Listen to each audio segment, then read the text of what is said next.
নমস্কাৰ সিটিআইটিৰ সৈতে ষ্টুডিঅ'ত মই ভামহন্ত আৰম্ভণিতে এক ব্ৰেকিং নিউজ জম্মু কাশ্মীৰত নিহত হিজবুল মুজাহিদিনৰ দুধৰ্ষ কামাণ্ডাৰ ৰিয়াজ নাইকো সেনাৰে হোৱা সংঘৰ্ষত নিহত হৈছে ৰিয়াজ নাইকো মোষ্ট ৱান্টেড সন্ত্ৰাসবাদী হিচাপে ঘোষণা কৰিছিল হিজবুল মুজাহিদিনৰ কামাণ্ডাৰজনক পুলৱামা জিলাৰ বেদপুৰত সেনাৰক্ষীৰ হোৱা সংঘৰ্ষত নিহত হৈছে ৰিয়াজ নাইকো কাশ্মীৰ সীমান্তত পাক সন্ত্ৰাসবাদী আক্ৰমণত কেইবাজনো জোৱান নিহত হোৱাৰ পিছতে কাশ্মীৰত তীব্ৰতৰ কৰা হৈছে সামৰিক অভিযান পৃথক পৃথক স্থানত হোৱা সংঘৰ্ষত নিহত হৈছে আন দুজন সন্ত্ৰাসবাদী ৰিয়াজ নাইকৰ মৃত্যুৰ পিছতে কাশ্মীৰত 10খন জিলাত বাতিল কৰা হৈছে ইণ্টাৰনেট সেৱা মোষ্ট ৱান্টেড নাইকৰ মূৰৰ দাম 12 লাখ টকা ঘোষণা কৰিছে সেনাই জম্মু কাশ্মীৰত নিহত হৈছে হিজবুল মুজাহিদিনৰ দুধৰ্ষ কামাণ্ডাৰ ৰিয়াজ নাইকো সেনাৰে হোৱা সংঘৰ্ষত নিহত হৈছে ৰিয়াজ মোষ্ট ৱান্টেড সন্ত্ৰাসবাদী হিচাপে ঘোষণা কৰিছিল হিজবুল মুজাহিদিনৰ কামাণ্ডাৰজনক পুলৱামা জিলাত সেনা আৰক্ষী হোৱা সংঘৰ্ষত নিহত হৈছে ৰিয়াজ নাইকো কাশ্মীৰ সীমান্তত পাক সন্ত্ৰাসবাদী আক্ৰমণত কেইবাজনো জোৱান নিহত হোৱাৰ পিছত কাশ্মীৰত তীব্ৰতৰ কৰা হৈছে সামৰিক অভিযান পৃথক স্থানত হোৱা সংঘৰ্ষত নিহত হৈছে আন দুজন সন্ত্ৰাসবাদী আৰু ৰিয়াজ নাইকৰ মৃত্যুৰ পিছতে কাশ্মীৰৰ 10খন জিলাত বাতিল কৰা হৈছে ইণ্টাৰনেট সেৱা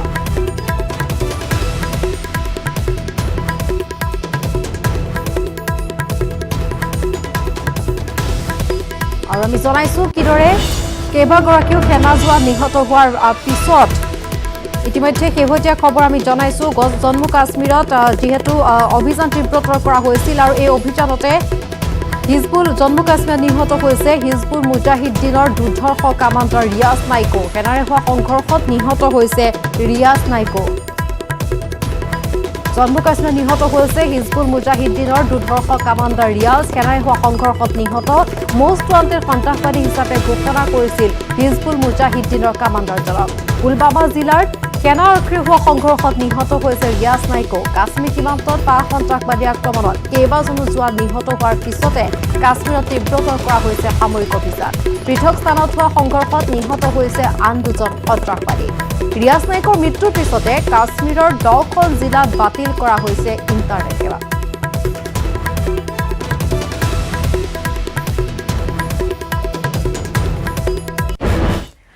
আইছো আন এক ব্ৰেকিং নিউজ শেহতীয়া খবৰ 1694লৈ বৃদ্ধি ভাৰতত কৰোনাত মৃতকৰ সংখ্যা 24 ঘণ্টাত ভাৰতত 126 গৰাকী লোকৰ মৃত্যু মঙলবাৰে পুৱা 8 বজালৈকে মৃত্যুৰ সংখ্যা আছিল 1568 গৰাকী 15টা ঘণ্টাৰ ভিতৰত 111 গৰাকী সংক্ৰমিতৰ মৃত্যু মহাৰাষ্ট্ৰত সৰ্বাধিক 617 জন লোকৰ মৃত্যু ভাৰতৰ সংক্ৰমিত হৈছে আন 49391 গৰাকী লোক আৰু এই মুহূৰ্তলৈকে ভাৰতত কৰোনাত মৃত্যু হোৱা লোকৰ সংখ্যা 1694 24 ঘণ্টাত 126 জন লোকৰ মৃত্যু হৈছে মঙলবাৰে পুৱা 8 বজালৈ মৃত্যু হৈছে 1568 গৰাকীৰ 15 ঘণ্টাত ভাৰতত 111 গৰাকী সংক্ৰমিতৰ মৃত্যু মহাৰাষ্ট্ৰৰ সৰ্বাধিক 617 গৰাকী লোকৰ মৃত্যু ভাৰতত সংক্ৰমিত আন 49391 গৰাকী লোক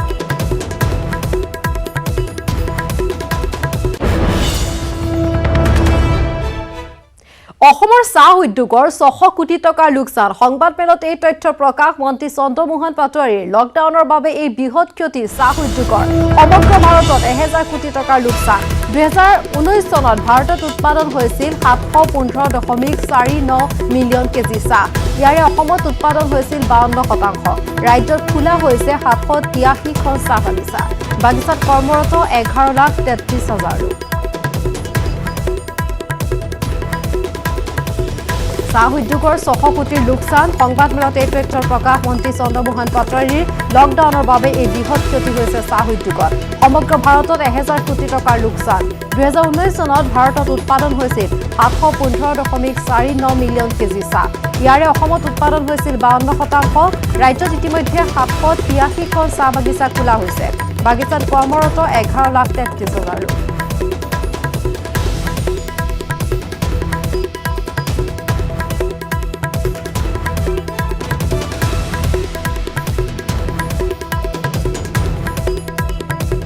ৰাজ্যত বাধ্যতামূলক হ'ব মাস্ক পৰিধান কৰাটো মাস্ক নিপিন্ধা লোকে ভৰিব লাগিব জৰিমনা 500 টকা জৰিমনা বিহিব প্ৰশাসনৰ লোকে ৰাজ্য চৰকাৰে ৰূপায়ণ কৰিব নতুন আইন পুনৰবাৰ জনাব বিচাৰিছো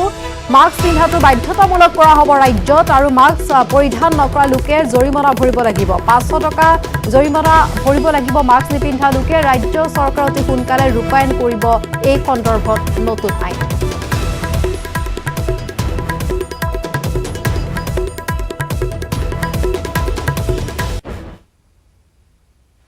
সৰখজাত মন্ত্ৰী ডক্টৰ হিমন্ত বিশ্ব শৰ্মা ৰাজ্যৰ মুঠ 5টা স্থানত কোৱাৰেণ্টাইনৰ ব্যৱস্থা নামনিলৈ অহা লোকক ৰখা হ'ব কোকৰাঝাৰত তেজপুৰত কোৱাৰেণ্টাইন কৰা হ'ব পশ্চিম অসমৰ লোকক উজনি অসমৰ লোকক ৰখা হ'ব যোৰহাট গুৱাহাটীত কোৱাৰেণ্টাইন হ'ব মধ্য অসমৰ লোক বৰাকৰ শিলচৰত হ'ব কোৱাৰেণ্টাইন চেণ্টাৰ ব্যক্তিগতভাৱে হোটেলত কম খৰচত কোৱাৰেণ্টাইনৰ ব্যৱস্থা এতিয়াৰ পৰা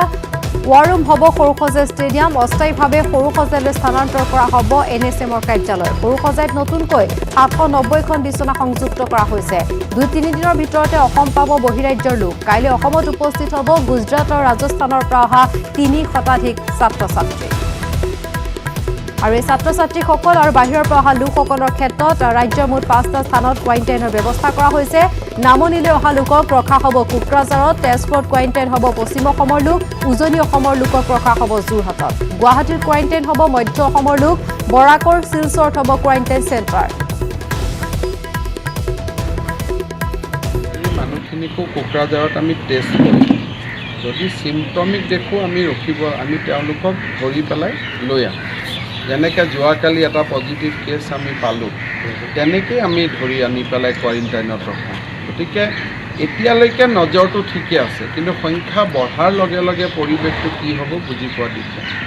কৰ্মক্ষেত্ৰখন সৰুসজাই ষ্টেডিয়ামলৈকে এতিয়া আমাৰ ৰূপান্তৰ হৈছে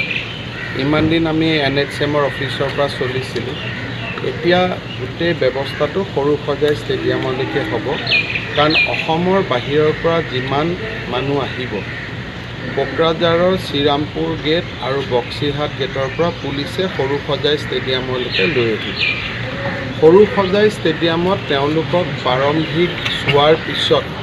যিসকলৰ গাত চিমটম আছে বা যিসকল ৰেড জোনৰ পৰা আহিছে তেওঁলোকক আমি হয় সৰুসজাই ষ্টেডিয়ামত আমি ইয়াতে তেওঁলোকক ৰাখিম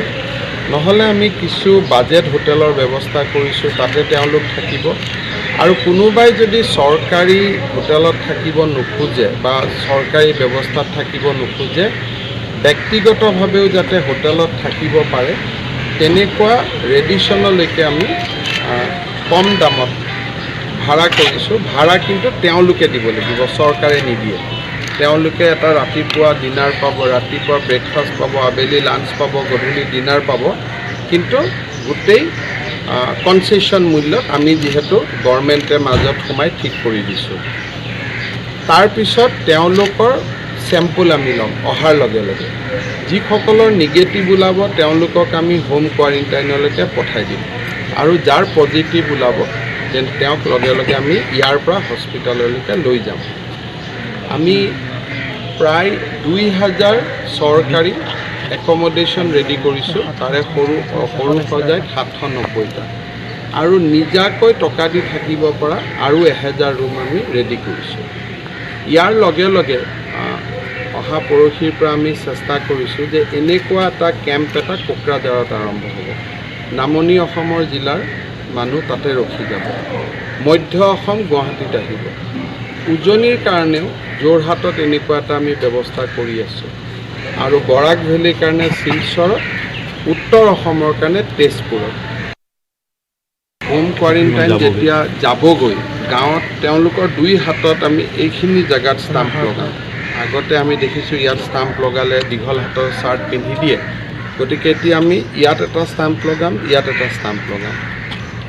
ডিচিসকলক আমি লগে লগে জনাই দিম যে আপোনালোকৰ ইয়াৰ পৰা ইমান মানুহ ওলাই গৈছে হোম কোৱাৰেণ্টাইনৰ কাৰণে তাৰ লগে লগে আমি অলপ ৰাইজকো যাতে হোম কোৱাৰেণ্টাইন কোনেও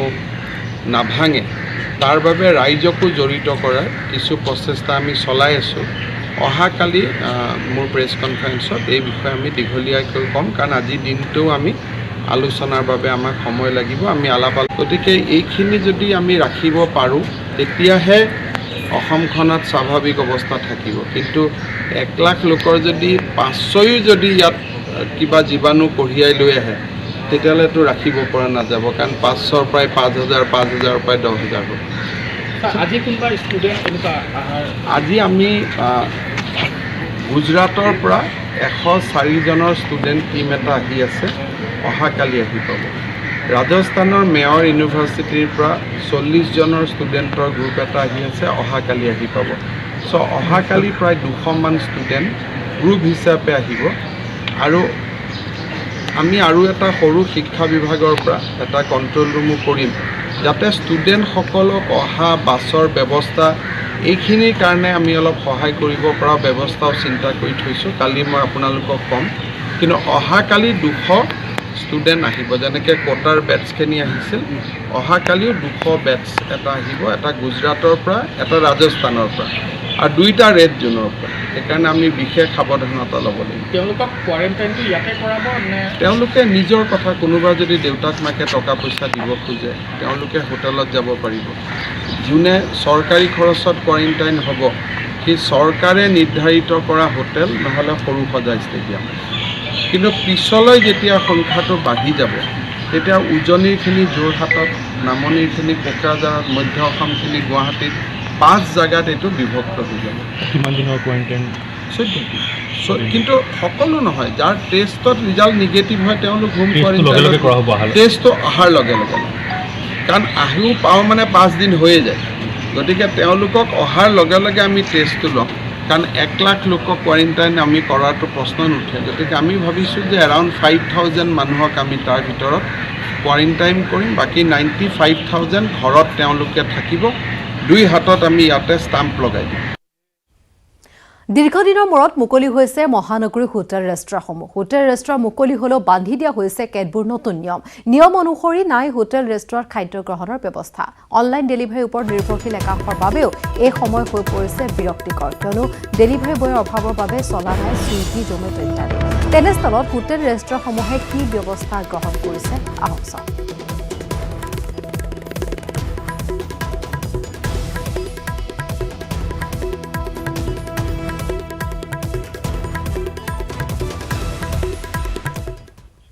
আৰু এক বিশেষ প্ৰতিবেদন আমি আগবঢ়াম, কিন্তু তাৰ পূৰ্বে আমাৰ হাতলৈ এটা ব্ৰেকিং নিউজ আহিছে এই মুহূৰ্তত, আৰু সেয়া হৈছে ফেচবুকত বিতৰ্কিত মন্তব্য কৰি বিপদত পৰিছে মঙলদৈ মহাবিদ্যালয়ৰ প্ৰবক্তা। মঙলদৈ আৰক্ষীয়ে গ্ৰেপ্তাৰ কৰিছে ৰূপাৰাণী ভূঞাক। স্বনামধন্য সাহিত্যিক ছৈয়দ আব্দুল মালিকৰ বিৰুদ্ধে ফেচবুকত কৰিছিল বিতৰ্কিত মন্তব্য। সাম্প্ৰদায়িক বিষবাস্ব বিয়পোৱাৰ অভিযোগ ৰূপাৰাণীৰ বিৰুদ্ধে। প্ৰবক্তাগৰাকীৰ বিৰুদ্ধে অসমৰ বিভিন্ন দল সংগঠনে ক্ষোভ প্ৰকাশ কৰিছিল। ৰূপাৰাণীৰ বিৰুদ্ধে গৰিয়ামৰীয়া দেশীয় পৰিষদে বিভিন্ন থানাত দাখিল কৰিছিল এজাহাৰ। প্ৰবক্তাগৰাকীৰ বিৰুদ্ধে অসমৰ বিভিন্ন দল সংগঠনে ক্ষোভ প্ৰকাশ কৰিছিল।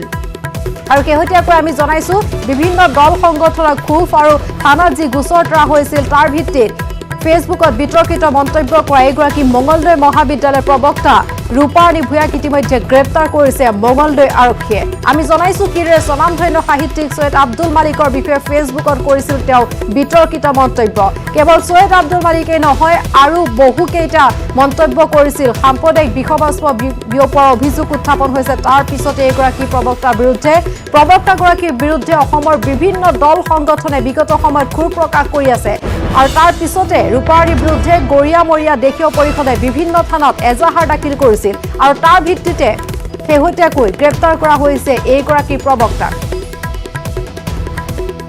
আৰু নিজাতিৰ অসম নৰ্থ ইষ্টৰ দৰ্শকক আমি জনাব বিচাৰিছো বিগত সময়ছোৱাত কিদৰে ছৈয়দ আব্দুল মালিকৰ বিষয়ে ফেচবুকত বিতৰ্কিত মন্তব্য কৰাৰ পিছতে এইগৰাকী প্ৰবক্তাৰ বিৰুদ্ধে জাঙুৰ খাই উঠিছে বিভিন্ন দল সংগঠন। সকলো অভিযোগ উত্থাপন কৰিছে তেওঁৰ বিৰুদ্ধে। সাম্প্ৰদায়িক বিষবাস্প বিয়পোৱাৰ অভিযোগ উত্থাপন হৈছে। কেৱল ছৈয়দ আব্দুল মালিকেই নহয়, তাৰ পিছতো দেখা পোৱা গৈছিল এইগৰাকী প্ৰবক্তাই আৰু কেইবাটাও এনে মন্তব্য কৰিছিল, যিসমূহ মন্তব্যৰ পাছতে সমগ্ৰ ৰাজ্যজুৰি প্ৰতিবাদ দেখা পোৱা গৈছিল। সকলোৱে বিৰোধিতা কৰিছিল এনে মন্তব্য কৰাৰ বাবে। আৰু শেহতীয়াকৈ আমি জনাইছো এনেদৰে বিতৰ্কিত মন্তব্য কৰি বিপদত পৰিছে মঙলদৈ মহাবিদ্যালয়ৰ এইগৰাকী প্ৰবক্তা। মঙলদৈ আৰক্ষীয়ে গ্ৰেপ্তাৰ কৰিছে ৰূপাৰাণী ভূঞাক। স্বনামধন্য সাহিত্যিক ছৈয়দ আব্দুল মালিকৰ বিৰুদ্ধে ফেচবুকত কৰিছিল বিতৰ্কিত মন্তব্য।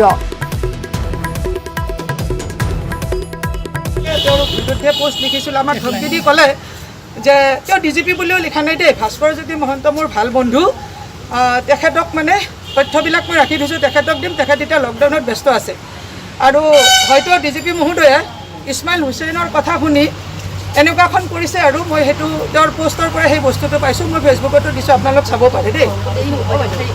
গতিকে আপুনি সৈয়দ মালিকৰ বিষয়েটো আপুনি সেইটো মই পিছত প্ৰেছ মিটত মই মোৰ কথাটো এষ্টাব্লিছ কৰি দিম আজিৰ কথাটো মই কৈছোঁ এইটো ইছমাইল হুছেইনে পৰহি এটা ধমকি দিছিলে আমি যিবিলাকে ইছমাইলৰ বিৰুদ্ধে লিখিছোঁ যে অসামাজিক হিন্দুত্ববাদী বুলি আৰু মানে ভাস্কৰজ্যোতি মহন্ত তেওঁৰ বন্ধু গতিকে তেওঁক ক'ব এনে আমি সন্মান কৰি তেখেতক ডিজিপি ডাঙৰীয়া বুলি কওঁ কিন্তু ইছমাইল হুছেইনে নামকাৰী কৈছিলে আৰু তাৰে ফলশ্ৰুতিত হয়তো আজি মোৰ এইটো হ'ল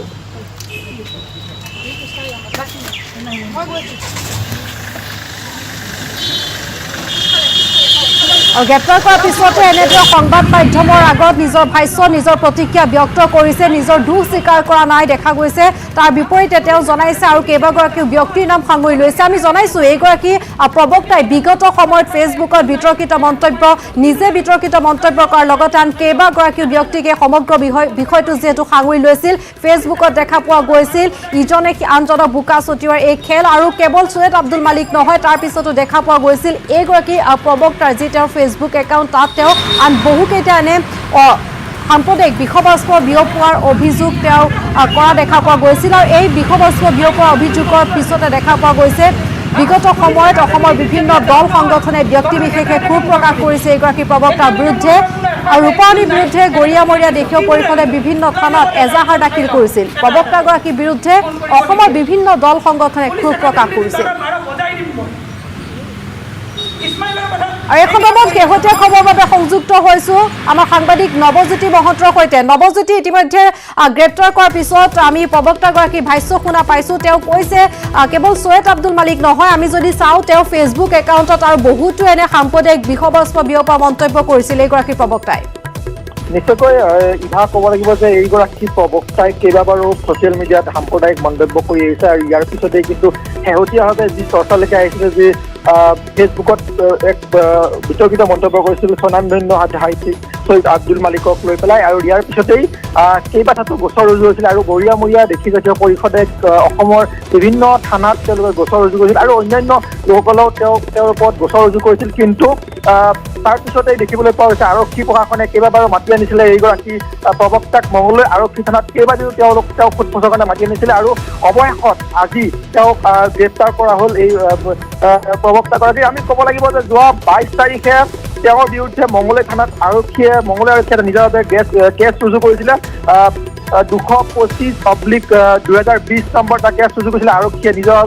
নিজাববীয়াভাৱে মঙলদৈ থানাত আৰু এই গোচৰটোক লৈও ইতিমধ্যে কেইবাবাৰো সোধপোছ কৰিছিলে এই প্ৰবক্তাগৰাকীক অৱশেষত কিন্তু আজি গ্ৰেপ্তাৰ কৰিলে কিন্তু গ্ৰেপ্তাৰ কৰাৰ সময়ত তেওঁ এই যি দোষ কিন্তু স্বীকাৰ কৰিবলৈ বাধ্য নহয় তেওঁ বাৰম্বাৰ কৈ আছে যে তেওঁক কোনোবাই এনেধৰণে কৰিবলৈ বাধ্য কৰিছে কাৰণ আৰু লগতে যি মন্তব্য কৰিছে সেই মন্তব্যত তেওঁ ক'ব বিচাৰিছে বাৰে বাৰে ক'ব বিচাৰিছে যে তেওঁ সত্য কথা সেইকাৰণে তেওঁলোকে তেওঁ এই বিতৰ্কিত মন্তব্য তেওঁ কৰিছে তেওঁৰ কোনো বিতৰ্কিত মন্তব্য নাই বুলি তেওঁ নিজে উল্লেখ কৰিছে আৰু দায় সাৰিবৰ কাৰণে চেষ্টা কৰিছে এগৰাকী মঙলদৈ মহাবিদ্যালয়ৰ প্ৰবক্তাই ইভা হয় আৰু তেওঁ যি প্ৰতিক্ৰিয়া আগবঢ়াইছে সংবাদ মাধ্যমৰ আগত তেওঁ যিহেতু বাৰে বাৰে তাত তেওঁ কৈছে যে তেওঁৰ হাতত তথ্য প্ৰমাণ আছে কাইলৈ তেওঁ সংবাদমেল যোগে সকলোখিনি জনাব ইমানৰ পিছতো কিন্তু তেওঁ নিজৰ দোষ স্বীকাৰ কৰা নাই তাৰ বিপৰীতে তেওঁ আৰু বহু ব্যক্তিক এই সমগ্ৰ বিষয়টোলৈ সাঙুৰি অনা দেখা পোৱা গৈছে নিশ্চয়কৈ তেওঁ ইতিমধ্যে বিভিন্ন ব্যক্তিক সাঙুৰি অনা দেখিবলৈ পোৱা গৈছে কিন্তু আজিয়েই নহয় আমি ক'ব লাগিব যে আৰক্ষী থানাত আজিয়েই নহয় কেইবাদিনো আৰক্ষী থানাত এইগৰাকী প্ৰবক্তাক মাতি পঠিওৱা হৈছিল আৰু মাতি পঠিয়াই তেওঁ সোধপোছ কৰিছিলে আৰু তেওঁ বহু সময় ধৰি জেৰা কৰিছিলে আমি ক'ব লাগিব যোৱা 22 তাৰিখে তেওঁৰ বিৰুদ্ধে কেছ ৰুজু হৈছিলে আৰু এই যোৱা 22 এপ্ৰিলত এই হোৱা কেছ ৰুজু হোৱা কেছৰ অৱশেষত যিহেতু সেই কেছটো আছিল নন ভেলেবল আৰু এই কেছটোৰ ভিত্তিত তেওঁ আজিলৈকে গ্ৰেপ্তাৰ কৰা হৈছিল দৈনিক তেওঁক সোধপোছৰ কাৰণে মাতি পঠিওৱা হৈছিল কিন্তু সোধপোছৰ অৱশেষত আজি আৰক্ষীয়ে তেওঁক গ্ৰেপ্তাৰ কৰিবলৈ সক্ষম হ'ল কিন্তু ক'ব লাগিব যে বৰ্তমানো মঙলদৈ আৰক্ষীয়ে কোনো তথ্য সদৰি কৰা নাই বা কোনো ভাষ্য ইতিমধ্যে প্ৰকাশ কৰা নাই আমি কিছু সময়ৰ পিছতেই তেওঁলোকৰ ভাষ্য পাম যে আৰক্ষীৰ ফালৰ পৰা কি ধৰণৰ কেছ ৰুজু কৰা হ'ল বা কোনটো কেছৰ ভিত্তিত তেওঁক গ্ৰেপ্তাৰ কৰা হ'ল কি ছেকশ্যন তেওঁৰ ওপৰত লগোৱা হৈছে আৰু কি ভিত্তিত তেওঁক কি সমগ্ৰ তথ্য আমি কিছু সময়ৰ পিছত জানিব পাৰিম কিন্তু বৰ্তমানলৈকে জানিব পৰা মানে তেওঁক গ্ৰেপ্তাৰ কৰিছে মঙলদৈ আৰক্ষীয়ে ইভা হয় আৰু এই সকলোখিনি তথ্য আপুনি সংগ্ৰহ কৰক নৱজ্যোতি আমি কিছু সময়ৰ পাছত পুনৰ আপোনাৰ কাষলৈ যাম আৰু এই মুহূৰ্তত নিউজ 18 অসম নৰ্থ ইষ্টৰ দৰ্শকক আমি পুনৰবাৰ জনাব বিচাৰিছোঁ নিশ্চয় আমাৰ দৰ্শকৰ এইগৰাকী প্ৰবক্তা অৱগত কাৰণ যিসকলে ফেচবুক ব্যৱহাৰ কৰে বা ছ'চিয়েল মিডিয়াত সক্ৰিয় হৈ থাকে সকলোৱে জানে কিদৰে বিগত সময়ছোৱাত এইগৰাকী প্ৰবক্তাই সৈয়দ আব্দুল মালিকৰ বিৰুদ্ধে ফেচবুকত বিতৰ্কিত মন্তব্য কৰিছিল কেৱল ইমানেই নহয় তেওঁ যদি ফেচবুক একাউণ্টটো চোৱা যায় দেখা পোৱা যায় কিদৰে সৈয়দ আব্দুল মালিকৰ লগতে স্বনামধন্য সাহিত্যিকগৰাকীৰ সমান্তৰালভাৱে তেওঁ আৰু কেইবাটাও এনে মন্তব্য কৰিছিল যাৰ পিছতে অভিযোগ উত্থাপন হৈছিল তেওঁৰ বিৰুদ্ধে যে সাম্প্ৰদায়িক বিষবাস্প বিয়পাইছে এগৰাকী প্ৰবক্তাই আৰু তাৰ পিছতে বিভিন্ন দল সংগঠনে ক্ষোভ প্ৰকাশ কৰিছিল তেওঁৰ বিৰুদ্ধে বিভিন্ন থানাত কেইবাটাও গোচৰ ৰুজু কৰা হৈছিল আৰু সেইসমূহ গোচৰ ভিত্তিত আমি জনাইছোঁ আজি কিছু সময় পূৰ্বে ইতিমধ্যে গ্ৰেপ্তাৰ কৰিছে আৰক্ষীয়ে বৰ্তমান জেৰা অব্যাহত আছে পৰৱৰ্তী সময়ত জানিব পৰা যাব কি জেৰা তেওঁ কি কথা ব্যক্ত কৰে বা নকৰে দুখ স্বীকাৰ কৰে বা নকৰে আৰু কি ধাৰাত তেওঁৰ ওপৰত লগোৱা হয় সকলোখিনি আমি কিছু সময় পিছতে পুনৰ আমাৰ দৰ্শকক জনাম কিন্তু এই মুহূৰ্তৰ খবৰ জনাইছোঁ ইতিমধ্যে আৰক্ষীয়ে গ্ৰেপ্তাৰ কৰিছে সাম্প্ৰদায়িক মন্তব্য কৰা এইগৰাকী প্ৰবক্তা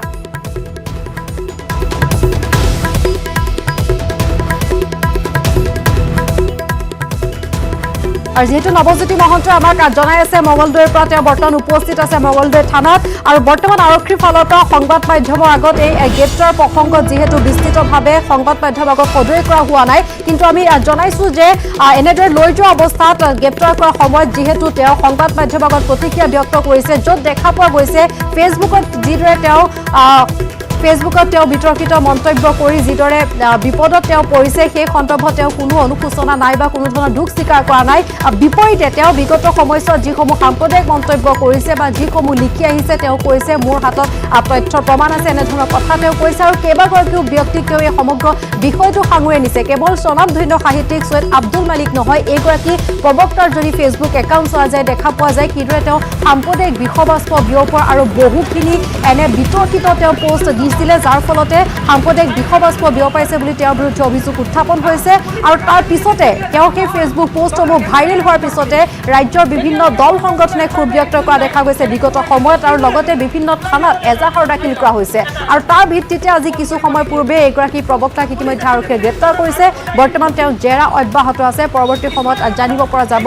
যে তেওঁক কি ব্যৱস্থা গ্ৰহণ কৰে এইগৰাকী প্ৰবক্তাৰ বিৰুদ্ধে মঙলদৈ আৰক্ষীয়ে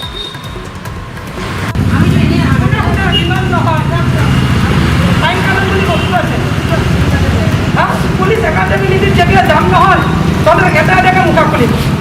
এতিয়ালৈকে মোৰ ওপৰত কোনো এফআইআৰ নাই একিউজ নাই এনেকৈ সোমাই থৈছ কি বুলি ভাবিছ ওলাই যাব দে তাৰপিছত চাই ল'ম এটা এটাকে ফোন কৰিব নিদিয়ে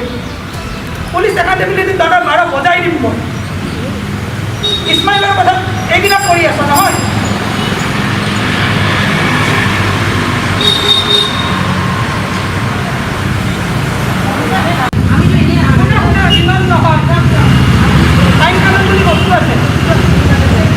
পুলিচ একাডেমিলিটিত যেতিয়া যাম নহয় তহঁতে এটা এটাকে মুখা খুলিব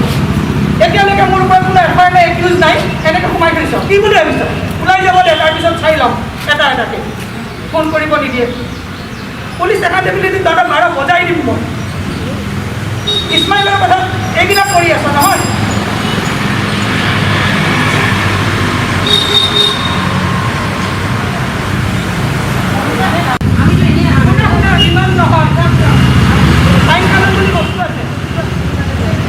পুলিচ একাডেমিলিটিত যেতিয়া যাম নহয় তহঁতে এটা এটাকে মুখা খুলিব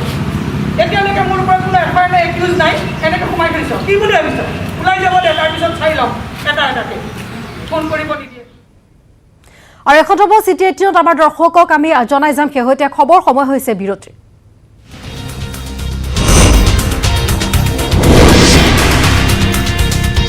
দীৰ্ঘদিনৰ মূৰত মুকলি হৈছে গুৱাহাটী মহানগৰ হোটেল ৰেষ্টুৰাঁ মুকলি হলেও কিছু নিয়ম বান্ধি দিয়া হৈছে নিয়ম অনুসৰি হোটেল ৰেষ্টুৰাঁত খাদ্য গ্ৰহণৰ ব্যৱস্থা কৰা হৈছে অনলাইন ডেলিভাৰীৰ ওপৰত নিৰ্ভৰশীল একাংশৰ বাবে এই সময় হৈ পৰিছে বিৰক্তিকৰ কাৰণ ডেলিভাৰী বয়ৰ অভাৱৰ বাবে চলা নাই সুইগি জমেটো ইত্যাদি তেনেস্থলত হোটেল ৰেষ্টুৰাঁসমূহে কি ব্যৱস্থা গ্ৰহণ কৰিছে এই সন্দৰ্ভত আগবঢ়াইছো আমাৰ সাংবাদিক গুঞ্জন কলিতাৰ এক বিশেষ প্ৰতিবেদন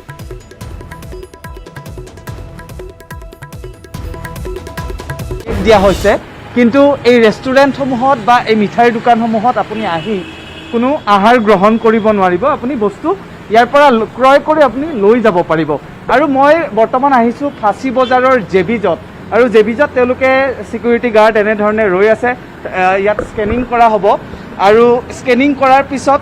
চেনিটাইজাৰ তেওঁলোকে প্ৰদান কৰিব আৰু তাৰ পিছতহে গ্ৰাহকসকলে ভিতৰত প্ৰৱেশ কৰিব পাৰিব স্কেনিং কৰা হ'ল তাৰপিছত এনেধৰণে চেনিটাইজাৰ দিয়া হৈছে আৰু চেনিটাইজাৰ সানি আমি ভিতৰত প্ৰৱেশ কৰিম আৰু ভিতৰত প্ৰৱেশ কৰাৰ লগে লগে বিভিন্নজন গ্ৰাহক আহিছে তেওঁলোকে আহি নিজে বস্তুসমূহ ক্ৰয় কৰি তেওঁলোকে লৈ যাবলগীয়া হৈছে আৰু লৈ গৈ ইয়াত ভিতৰত প্ৰৱেশ কৰাৰ ক্ষেত্ৰত তেওঁলোকে কেৱল মাত্ৰ এবাৰত 3 গৰাকীকৈহে ভিতৰত প্ৰৱেশ কৰাৰ অনুমতি প্ৰদান কৰিছে জেবিজৰ স্বত্বাধিকাৰী গোপাল জান ডাঙৰীয়া আমাৰ সৈতে আছে আৰু এই লকডাউনৰ সময়ত আমি দেখিছোঁ যে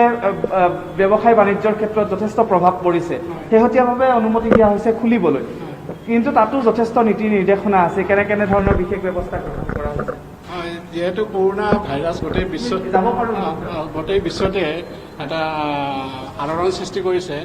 আৰু আমাৰ অসমত পিছ পৰি থকা নাই আৰু সেই ক্ষেত্ৰত চৰকাৰে যি নিৰ্দেশনা জাৰি কৰিছিল সেই নিৰ্দেশনা অনুযায়ী আমি যোৱাকালিৰ পৰা আমাৰ জেবিজ খুলিছোঁ আৰু কিছু পৰিমাণে আমি মিঠাইৰ লগতে যিখিনি বস্তু গ্ৰাহকে কৰাই লৈ যাব পাৰে কেৰিং কৰি লৈ যাব পাৰে সেনেকুৱা বস্তু আমি ইয়াত যোগান ধৰিছোঁ হয়তো এতিয়া এনেকুৱা হৈছে বেছি বস্তু বনাবলৈ ভয় লগা হৈছে নিশ্চিতভাৱে আমি বেছি খুব বস্তু বনোৱা নাই বিশেষকৈ মিঠাই কেইবিধমানেই বনাইছোঁ আৰু এটা ভয় আৰু শংকা থাকে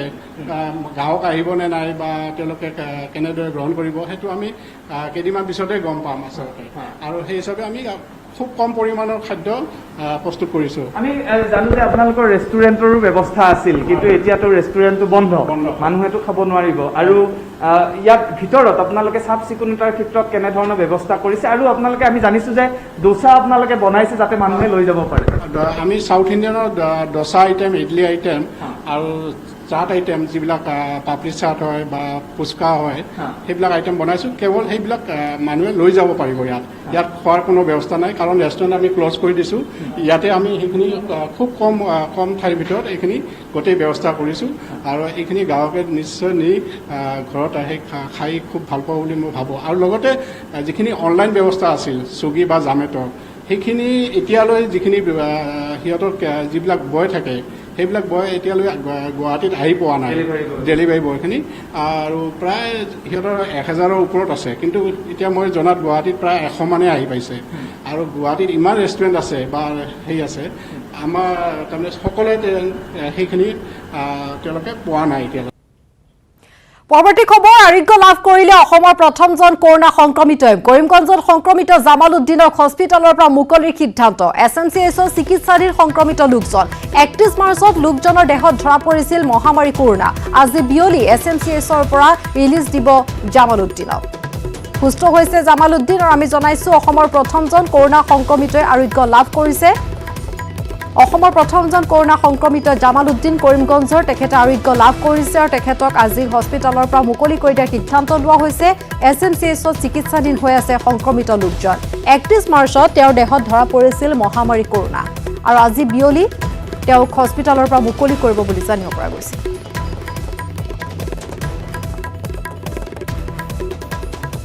আৰু ইফালে 44 জনলৈ বৃদ্ধি হৈছে অসমত কৰোনাত আক্ৰান্তৰ সংখ্যা মঙলবাৰ দিনটোত 2জনকৈ লোকৰ দেহত ধৰা পৰিছে কৰোনাৰ পজিটিভ লকডাউন শিথিল কৰাৰ পিছতে নতুনকৈ সংক্ৰমিত হোৱাত পুনৰ শংকিত হৈ পৰিছে ৰাজ্যবাসী অসমত পুনৰ একেদিনাই 2জনৰ দেহত চিনাক্ত কৰোনা ভাইৰাছ 44 জনলৈ বৃদ্ধি অসমত কৰোনাত আক্ৰান্ত কোকৰাঝাৰ আৰু গোৱালপাৰাত নতুনকৈ সংক্ৰমিত 2জন লকডাউন শিথিল হোৱাৰ লগে লগেই ৰাজ্যত একাংশ লোক ওলাই আহি ভিন্ন স্থানত দুৰ্গা পূজাৰ দশমীৰ দৰেই ভিৰ কৰিছে কিন্তু এয়া কিমান ভয়ংকৰ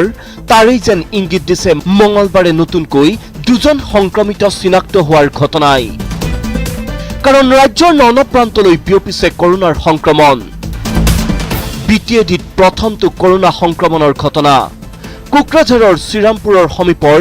বল্লমগুৰিত এজন 18 বছৰীয়া যুৱকৰ শৰীৰত ধৰা পৰিল মহামাৰী কৰোনা ভাইৰাছৰ উপস্থিতি আক্ৰান্ত যুৱকজনৰ নাম হাছান আলী শ্বেইখ হাছান আলী শ্বেইখৰ ভ্ৰমণ বুৰঞ্জীয়ে দিছে ভয়ংকৰ ইংগিত নিজামুদ্দিনৰ পাছত চুবুৰীয়া ৰাজ্য পশ্চিমবংগৰ পৰা অসমলৈ কৰোনাৰ সংক্ৰমণৰ আশংকা কোকৰাঝাৰৰ কৰোনাত আক্ৰান্ত হাছান আলী শ্বেখ গৈছিল কোচবিহাৰলৈ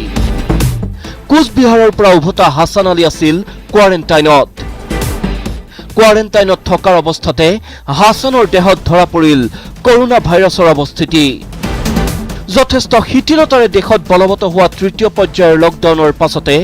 বহিৰাজ্যৰ পৰা অসমলৈ আগমন ঘটিছে আবদ্ধ হাজাৰ হাজাৰ লোকৰ তেনে সময়ত কোচবিহাৰৰ পৰা অহা হাছানৰ দেহত কৰোনা ভাইৰাছ ধৰা পৰাৰ পিছতে বৃদ্ধি পাইছে প্ৰত্যাহ্বান ইফালে অৰেঞ্জ জোন গোৱালপাৰাত 6 জনলৈ বৃদ্ধি কৰোনা সংক্ৰমিতৰ সংখ্যা নতুনকৈ সংক্ৰমিত ভাটিপাৰাৰ 47 বছৰীয়া জালালুদ্দিন শ্বেখ কণ্টেইনমেণ্ট জোনত আক্ৰান্ত জালালুদ্দিন শ্বেখ দুষ্টিনগৰ মছজিদৰ ইমাম কিন্তু বৰ্তমানলৈ জালালুদ্দিনৰ কোনো ভ্ৰমণ বুৰঞ্জী জানিব পৰা হোৱা নাই লোকজনৰ দেহত কোভিড-19 পজিটিভ ওলোৱাৰ পিছতেই নিশাই আৰক্ষীয়ে জালালুদ্দিনৰ পৰিয়ালৰ লগতে কোৱাৰেণ্টাইন কৰিছে তেওঁৰ সংস্পৰ্শলৈ অহা 10 জন লোকক তদুপৰি কোভিড-19 আতংকৰ বাবে গোৱালপাৰা চহৰৰ ভাটিপাৰা কিসমতপুৰ নয়াপাৰা কাৰবালা ASTC আৰু BOC এলেকাত বাহিৰা লোকৰ প্ৰৱেশ নিষিদ্ধ কৰাৰ লগতে পথসমূহ সিল কৰা হৈছে এইসমূহ এলেকাৰ সকলো লোককে পৰ্যায়ক্ৰমে স্ক্ৰিনিং কৰাৰ কাম আৰম্ভ কৰিছে প্ৰশাসনে আমাৰ 3টা ৰাস্তা বন্ধ কৰা হ'ল এইটো নয়াপাৰা চাৰিআলিত এটা বৰবাজাৰ চক বাজাৰত এটা আৰু এইফালে ভাৰলালৰ ওচৰত এটা আৰু ইফালে আমবাৰীৰ এইটো ৰাস্তা বন্ধ কৰিবলৈ দিছে আৰু টিলাপাৰা পইণ্টত যোনটো ৰাস্তা আছে সেইটো বন্ধ কৰিবলৈ দিছে ইতিমধ্যে আমাক জনাইছে আৰু কি কোনে বন্ধ কৰিছে এইটো আমাক সেই পুলিচ প্ৰশাসনৰ পৰা জনাইছে আৰু